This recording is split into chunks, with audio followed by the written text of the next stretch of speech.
दोस्तों आज के इस वीडियो में हम बात करेंगे पोस्ट ऑफिस रिकरिंग डिपॉजिट यानी कि आरडी अकाउंट के बारे में कंप्लीट इन्फॉर्मेशन और साथ ही साथ जानेंगे कैसे आपको केवल एक ट्रिक यूज़ करने की मदद से बाकी दूसरों के मुकाबले ज़्यादा इंटरेस्ट रेट देखने को मिल सकता है। और जानेंगे क्या क्या आप देख सकते हैं, रिकरिंग डिपॉजिट क्या होता है, कौन कौन अकाउंट ओपन कर सकता है, मैच्योरिटी से जुड़े रूल, एक्सटेंशन से जुड़े रूल, प्री मैच्योर यानी कि समय से पहले आपको पैसा चाहिए तो उसके क्या रूल हैं, डेथ हो जाती है अगर अकाउंट होल्डर की, टैक्स और टीडीएस के रूल, इंटरेस्ट रेट क्या रहने वाला है, क्या सीनियर सिटीज़न को ज़्यादा इंटरेस्ट मिलता है या फिर नहीं, और अकाउंट कैसे ओपन करना है, और सबसे इम्पोर्टेंट आपको कैसे ज़्यादा इंटरेस्ट मिल सकता है दूसरों के कंपैरिजन में। नमस्कार दोस्तों, मेरा नाम है राकेश और आप देख रहे हैं बैंकिंग बाबा यूट्यूब चैनल। तो चलिए आज की इस वीडियो को शुरू करते हैं। सबसे पहले बात कर लेते हैं आरडी यानी कि रिकरिंग डिपॉजिट होता क्या है। तो देखिए, बैंक के अंदर एफडी यानी कि फिक्स डिपॉजिट के बारे में तो आपने ज़्यादातर सुना होगा। कुछ लोग होते हैं जिसको आरडी के बारे में पता होगा, कुछ लोग नए होंगे तो उसके लिए एक बार बता देते हैं। यानी कि आपके पास कुछ पैसा हर महीने जमा करने के लिए, जैसे कि आज के टाइम में एसआईपी बहुत ज़्यादा पॉपुलर वर्ड हो रहा है, वो म्यूचुअल फंड के अंदर आप सिस्टमेटिक तरीके से हर महीने एक अमाउंट सेट कर देते हैं, उतना पैसा आपका म्यूचुअल फंड के अंदर इन्वेस्ट होता है। उसी तरह से आरडी भी होता है। आप बैंक के अंदर, एनबीएफसीज के अंदर या फिर पोस्ट ऑफिस के अंदर, एनबीएफसी मतलब कि ये जो फाइनेंशियल कंपनीज होती है उनके अंदर आप पैसा जो है वो इन्वेस्ट कर सकते हैं। इस वीडियो में हम केवल पोस्ट ऑफिस की आरडी की बात करेंगे। यहाँ पर भी आपका सिस्टमेटिक तरीके से हर महीने सेम अमाउंट जो है वो इन्वेस्ट किया जाता है। एसआईपी के अंदर आपके पास काफ़ी सारे ऑप्शन होते हैं। आप किसी महीने में एसआईपी नहीं करना चाहते, इन्वेस्ट नहीं करना चाहते, आप रोक सकते हैं, तो वो बात अलग होती है। आरडी के अंदर क्या होता है, आपने एक बार अकाउंट ओपन कर लिया, जितने टेन्योर का आपने ओपन करा है ना, उतने समय तक हर महीने आपको फिक्स्ड अमाउंट जमा करना होगा। लेट्स से आपने 5 साल के लिए ओपन कर लिया 1000 रुपये पर मंथ से, तो आपको हर महीने 1000 रुपये 5 सालों तक जमा करना पड़ेगा। ये होता है आरडी।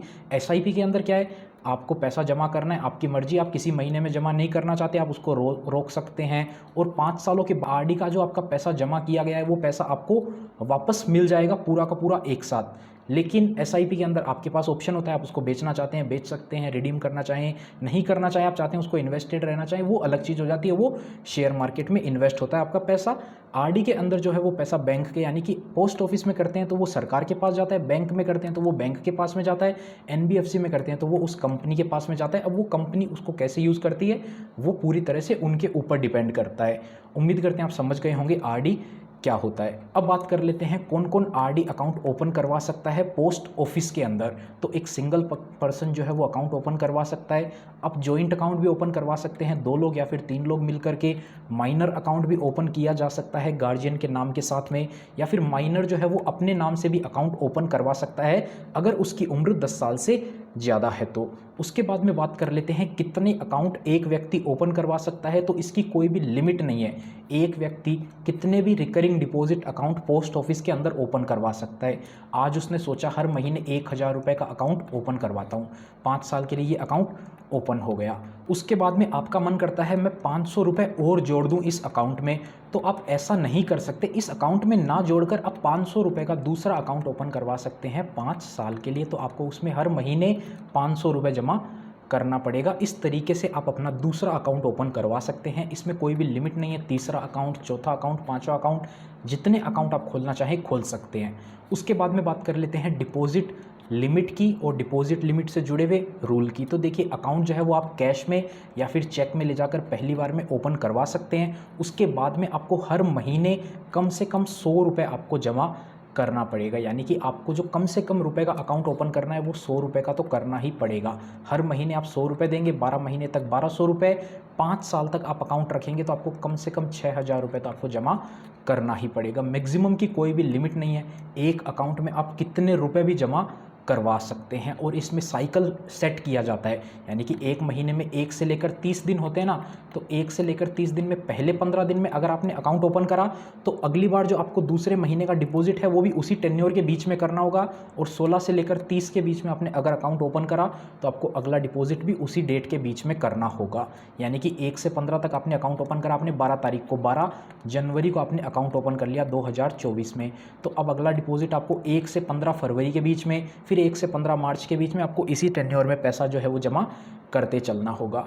इसके बाद में बात कर लेते हैं, अगर आप मिनिमम पैसा जमा नहीं करवा पाते हैं, जैसा कि आपको बताया कम से कम आपको 100 रुपये तो हर महीने जमा करने पड़ेंगे, यानी कि जितने रुपए का आपने अकाउंट ओपन कर लिया वो पैसा अगर आप जमा नहीं कर पाते हैं, आपने 500 का अकाउंट ओपन कर लिया और जमा नहीं कर पाए किसी महीने में, तो क्या होगा, तो आपके ऊपर 1% की पेनल्टी लग जाएगी आपके डिपॉजिट अमाउंट की।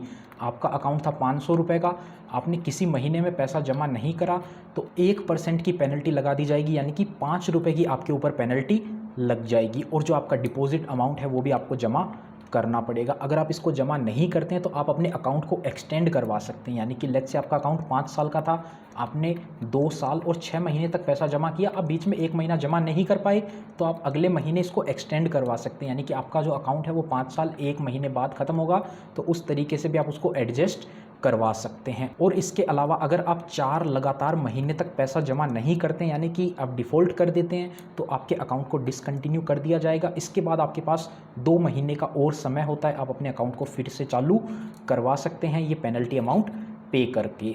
अब बात कर लेते हैं एडवांस डिपॉजिट की। अब देखिए हर महीने किसी को याद नहीं रहता है, कोई चाहता है उसके पास 3-4 महीने का पैसा एक साथ आ गया तो वो एडवांस में भी जमा करवा सकते हैं। आप स्टार्टिंग में ही 5 सालों तक का पैसा एक साथ जमा करवा सकते हैं, लेकिन 5 साल का पैसा एडवांस में कभी जमा नहीं करवाना चाहिए। अगर आपको एडवांस में ही देना है तो फिक्स डिपॉजिट ही करवा लेनी चाहिए रिकरिंग डिपॉजिट की बजाय।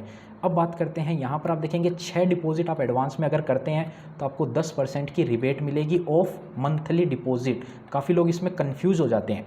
मंथली डिपॉजिट यानी कि आपका अकाउंट 1000 रुपये वाला है तो आप 1000 की 6 इंस्टॉलमेंट यानी कि 6000 रुपये अगर एक साथ जमा कर रहे हैं तो काफ़ी लोग बोलते हैं इसमें हमें 600 रुपये का डिस्काउंट मिलेगा क्या, तो ऐसा नहीं है।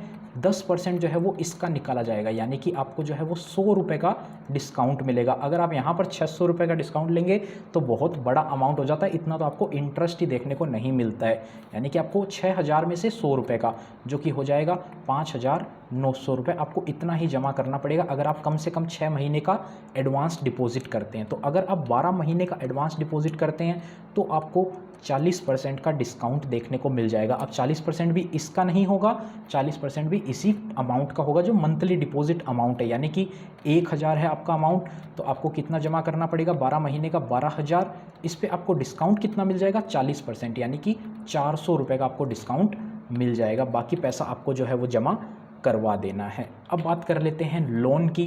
तो आरडी के ऊपर आपको लोन की फैसिलिटी भी मिल जाती है, अगर आपके ऊपर इमरजेंसी आ जाती है आप उस पर लोन ले सकते हैं। जैसे ही आपके अकाउंट को 12 महीने हो जाते हैं उसके बाद में आप लोन ले सकते हैं। कितना लोन मिलेगा, 50% ऑफ बैलेंस अमाउंट, यानी कि आपके अकाउंट में अगर 5 लाख रुपए जमा है तो आप उसका 50% 2.5 लाख रुपए तक का लोन ले सकते हैं। और लोन को जो है वो रीपेमेंट आप लमसम में एक साथ करना चाहें एक साथ कर सकते हैं, इंस्टॉलमेंट में करना चाहें इंस्टॉलमेंट में कर सकते हैं। अगर आप लोन का अमाउंट रीपे भी नहीं करेंगे ना तो आपका मैच्योरिटी अमाउंट जो होगा ना उसमें से ही एडजस्ट कर लिया जाएगा। और लोन का जो इंटरेस्ट रेट रहने वाला है वो 2% है, यानी कि आपका जो आरडी का इंटरेस्ट रेट है उसको प्लस 2%। अब देखिए ये जो लोन होता है वो केवल उसी कंडीशन में लेना चाहिए जब आपको छोटे समय के लिए पैसे की रिक्वायरमेंट है। लेट्स से आपके अकाउंट में 5 लाख रुपए जमा पड़े हैं और आपको इमरजेंसी आ गई कि आपको 2 या 2.5 लाख रुपए चाहिए ही चाहिए 15-20 दिन के लिए, 1 महीना 1.5-2 महीने तक, बस इससे ज़्यादा समय के लिए चाहिए, तो लोन कभी भी अपने पैसे पे तो लेना ही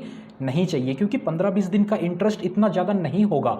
लेकिन अगर आप इसको ज़्यादा समय के लिए लोन ले लेते हैं तो आपको भारी नुकसान हो सकता है। अब बात करते हैं प्री मैच्योर क्लोजर की, यानी कि समय से पहले अगर आपको बंद करवाना पड़ जाए अकाउंट तो 3 साल के बाद आप अकाउंट को बंद करवा सकते हैं। इंटरेस्ट रेट आपको मिलेगा सेविंग अकाउंट का, क्योंकि आप समय से पहले बंद कर रहे हो तो आपको पूरा इंटरेस्ट ना मिल करके आपको केवल सेविंग अकाउंट यानी कि पोस्ट ऑफिस का 4% का इंटरेस्ट ही देखने को मिलेगा। और अगर आप एक दिन पहले भी मैच्योरिटी से बंद कराओगे ना तो भी आपको 4% का ही इंटरेस्ट देखने को मिलेगा। अब बात कर लेते हैं, क्या आप एडवांस डिपॉजिट कर रखा है आपने तो उस कंडीशन में प्री मैच्योर करवा सकते हो? नहीं, जितने समय का आपने एडवांस डिपॉजिट कर रखा है उतने समय तक आप अकाउंट बंद नहीं करवा सकते। आपने अकाउंट करवाया, आपने 12 महीने का एडवांस डिपॉजिट कर दिया, जैसे कि यहाँ पर आप देखेंगे 3 साल बाद ही बंद कर सकते हैं, तो आपके अकाउंट को क्या है कि 3.5 साल हो गए। यहाँ पर आपने जो है वो 6 महीने का एडवांस डिपॉजिट कर रखा है तो आप अगले 6 महीने तक अकाउंट को बंद नहीं कर सकते, उसको बाद में बंद कर सकते हैं जैसे ही वो एडवांस डिपॉजिट का पैसा एडजस्ट हो जाता है। अब बात करते हैं इंटरेस्ट रेट की यानी कि ब्याज दर की। तो पुरानी जो इंटरेस्ट रेट थी, मई जून में जो इंटरेस्ट रेट थी वो थी 6.7%। कंपाउंडिंग जो होती है वो क्वार्टरली बेसिस पे होती है। अब जो नई इंटरेस्ट रेट आई है 1 जुलाई से, वो भी ये सेम ही है 6.7% की। 1 जुलाई से लेकर जुलाई, अगस्त, सितंबर में अगर आप नया अकाउंट आरडी का ओपन करते हैं तो आपको 6.70% का ही इंटरेस्ट देखने को मिलने वाला है। लेकिन इसमें एक खास बात क्या है कि इसमें जो एक्सटेंशन का ऑप्शन मिलता है उसकी बात भी अपन आने वाले टाइम में अभी करेंगे। एक्सटेंडेड अकाउंट पे आपको 7.2% का इंटरेस्ट रेट मिलता है। कैसे, आइए समझते हैं। तो देखिए, मैच्योरिटी का जो है वो 5 साल का टेन्योर होता है, 60 महीने तक आप एक्सटेंशन करवा सकते हैं अकाउंट की। यानी कि 5 साल जैसे ही पूरे हो जाते हैं अकाउंट को, तो आप उस अकाउंट को एक्सटेंड करवा सकते हैं अगले 5 साल के लिए। और उसमें खास बात क्या है कि आपको जो इंटरेस्ट रेट है ना वो सेम मिलेगा। यानी कि बाकी कोई भी स्कीम ऐसी नहीं होती है जिसको आप एक्सटेंड कराएंगे उस पर सेम इंटरेस्ट रेट मिले जिस इंटरेस्ट रेट पे आपने अकाउंट ओपन करवाया था, चाहे डिपॉजिट के साथ या फिर बिना डिपॉजिट के साथ आप अकाउंट को एक्सटेंड करवा सकते हैं। यानी कि 5 साल बाद आपके अकाउंट में पैसा हो गया, लगभग 5 लाख रुपए पड़ा है। अब आप चाहें तो इसको अगले 5 साल के लिए एक्सटेंड करवा सकते हैं डिपॉजिट के साथ में। यानी कि हर महीने आप 100 रुपये जमा कर रहे थे तो आपको हर महीने 100 रुपये कंटिन्यू करना पड़ेगा। या फिर आप चाहते हैं जो ये 5 लाख रुपए हैं यही पड़ा रहे और यही बढ़ता रहे, आप इसको ना जमा कराएं, तो वो भी फैसिलिटी आपको मिल जाती है। दोनों ऑप्शन आपके पास अब अवेलेबल हैं। लेकिन आपको है ना जो वो विदाउट डिपॉजिट वाला ऑप्शन सेलेक्ट नहीं करना चाहिए, क्योंकि अगर आप डिपॉजिट नहीं कर रहे, वो पैसा आप निकाल लो, आप उसको एफडी में ही कर दो, क्योंकि एफडी में इंटरेस्ट रेट ज़्यादा है, आरडी में इंटरेस्ट रेट थोड़ा कम आपको देखने को मिलता है। और एक्सटेंडेड अकाउंट की एक खास बात क्या है कि आप इसको अगर कभी भी बंद करना चाहेंगे ना, बंद कर सकते हैं। आपको जो इंटरेस्ट है वो पूरे साल का मिलेगा। 4.5 साल बाद आप बंद करोगे तो 4 साल का तो आपको पूरा इंटरेस्ट मिलेगा और आधे साल का आपको सेविंग इंटरेस्ट मिलेगा। अगर आप 4 साल बाद बंद करोगे तो पूरा आपको 4 साल का इंटरेस्ट मिलेगा, कोई भी पेनल्टी वगैरह नहीं लगती है।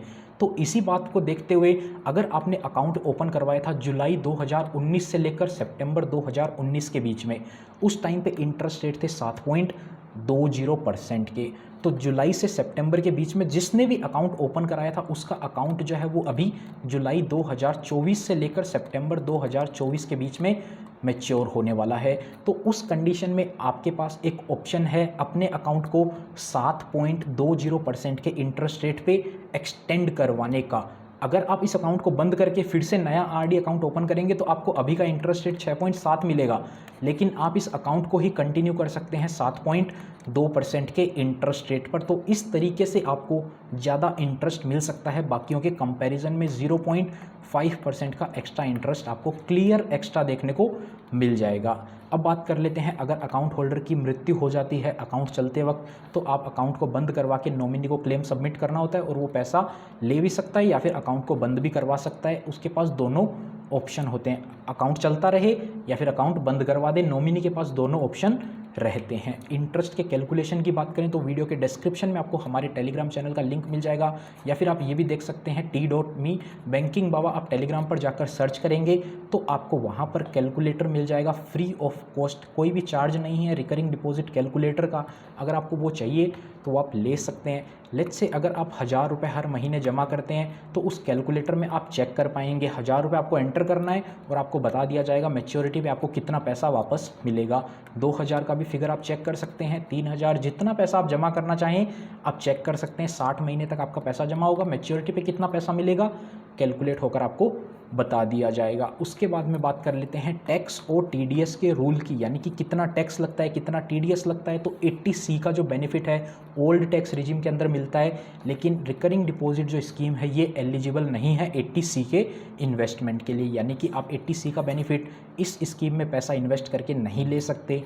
टीडीएस कटेगा अगर आपका सालाना ब्याज जो है वो 40 हज़ार रुपये से ज़्यादा होता है, तो 10% के इंटरेस्ट रेट से आपका टीडीएस कटेगा। अगर आप एक सीनियर सिटीज़न है तो 50,000 से ज़्यादा ब्याज पर आपका टीडीएस काटा जाएगा। और अगर आप पैन कार्ड जमा नहीं कराते हैं तो 20% से भी आपका टीडीएस काटा जा सकता है। और 15G आप जमा करवा सकते हैं अपने टीडीएस से बचने के लिए। अक्रूवल बेसिस पे जो इंटरेस्ट है वो कैलकुलेट किया जाता है, पेमेंट बेसिस पे नहीं होता है। इंटरेस्ट की जो इनकम होती है वो पूरी तरह से टैक्सेबल है, यानी कि अगर आप जितना भी ब्याज कमाएंगे इस स्कीम से उसके ऊपर आपको टैक्स देना पड़ेगा, लेकिन आपको बेसिक एग्जेम्पशन लिमिट मिल जाती है, यानी कि आपकी total income new tax regime के अंदर मिलाकर अगर 7 लाख रुपए तक है ना, तो आपके ऊपर कोई भी टैक्स नहीं लगेगा। यानी कि आपकी सैलरी है, कोई बिज़नेस से पैसा आता है, उसको मिलाकर, इसकी ब्याज को मिलाकर, बाकी कोई स्कीम में इन्वेस्टमेंट है, सबके ब्याज को मिलाकर अगर आपकी इनकम टोटल 7 लाख रुपए से कम है साल की, तो आपके ऊपर कोई भी टैक्स नहीं लगता है। और अदरवाइज़ आपकी इनकम 7 लाख रुपए से ऊपर भी हो जाती है तो इंटरेस्ट जो 1 रुपया भी अगर आप इस स्कीम से इंटरेस्ट कमाएंगे ना, उसके ऊपर आपको टैक्स पे करना पड़ेगा। उसके अलावा कुछ जल्दी से बात कर लेते हैं 2 पॉइंट की। सीनियर सिटीज़न को क्या ज़्यादा इंटरेस्ट मिलता है? तो नहीं, सीनियर सिटीज़न को भी सेम इंटरेस्ट मिलता है 6.7% का। और जैसा कि आपको बताया, अगर आपका अकाउंट मैच्योर होने वाला है जुलाई, अगस्त, सितंबर में, तो आप उसको एक्सटेंड करवा सकते हैं 7.2% के इंटरेस्ट रेट से। और आप उसमें क्या है, उसको विथ डिपॉजिट कंटिन्यू करें। अगर आप विदाउट डिपॉजिट करना चाहते हैं तो उसको भी कंटिन्यू ना करें, क्योंकि विदाउट डिपॉजिट तो आपके पास फिक्स डिपॉजिट का ऑप्शन है, जहां पर आपको 7.5% का इंटरेस्ट रेट इजीली देखने को मिल रहा है पोस्ट ऑफिस के अंदर। अकाउंट कैसे ओपन करना है? ऑफलाइन भी कर सकते हैं, ऑनलाइन भी कर सकते हैं, इंडिया पोस्ट की वेबसाइट पर जाकर, या फिर आप अपने नियर बाय पोस्ट ऑफिस में जाकर के अकाउंट ओपन करवा सकते हैं। तो इस वीडियो में इतना ही था। उम्मीद करते हैं आपको वीडियो पसंद आई होगी। अगर वीडियो पसंद आई तो वीडियो को लाइक कर दे। चैनल पर नए हैं, इसी टाइप का और कंटेंट देखना चाहते हैं तो चैनल को ज़रूर से सब्सक्राइब कर ले। और बाकी स्कीम्स के ऊपर वीडियो देखना चाहते हैं, हमारे चैनल पे आपको मिल जाएगी, चैनल को आप सब्सक्राइब कर लीजिए। इस स्कीम का या बाकी किसी स्कीम का आपको कैलकुलेटर चाहिए तो हमारे टेलीग्राम चैनल को ज्वाइन कर लीजिए। वहाँ पर आपको अलग अलग तरीके के कैलकुलेटर फ्री ऑफ कॉस्ट, यानी कि इनकम टैक्स कैलकुलेटर अगर आपको चाहिए तो उसके चार्जेस हैं। उसके अलावा ये जो पोस्ट ऑफिस की एफडी आरडी स्कीम है, इनके कैलकुलेटर चाहिए तो आपको फ्री ऑफ कॉस्ट वहाँ पे मिल जाएंगे। मिलते हैं आपसे फिर किसी नए और इंटरेस्टिंग वीडियो में, तब तक के लिए अपना ख्याल रखना।